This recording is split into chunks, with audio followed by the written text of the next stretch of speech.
All right, when we're trying to cut up big logs that are on the ground, the most important thing to do is to try to read the wood and try to read where the tension is.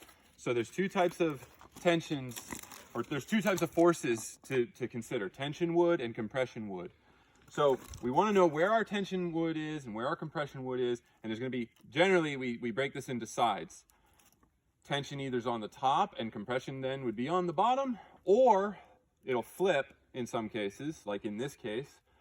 The tension wood will be underneath and the compression wood will be on top. What that means is, if I were to just try to start cutting in from on top, then because of the way the log is laying, it's wanting to bow.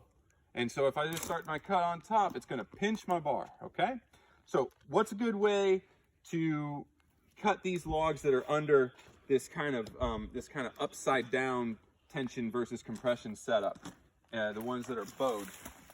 The best way to do it is to just plunge right on through. Now you can cut a notch on top and then try to come in from underneath, but that can be kind of tricky.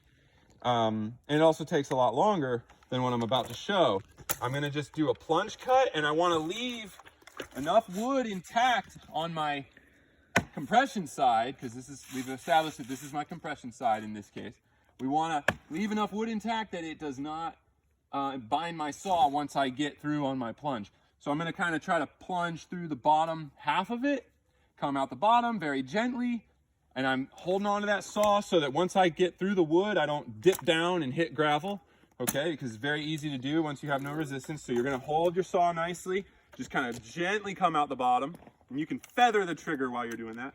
And then you'll be able to power through the top. You'll see that the log literally just kind of like that, okay? If you read it right. And that, if it does that, and that means you read the compression was on the top like you thought, and tension's on the bottom. So let's go ahead and get this.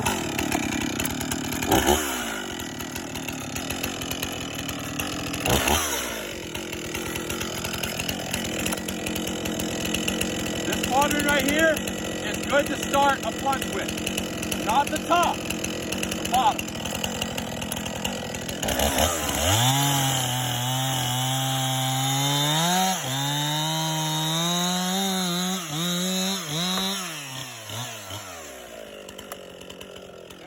See how that dipped down?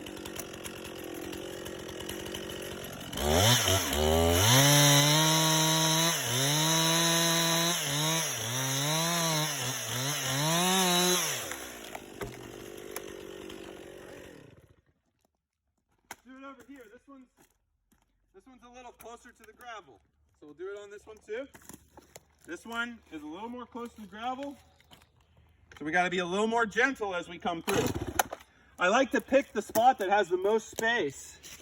I have a spot right here that's got a decent amount of space. Let's try it.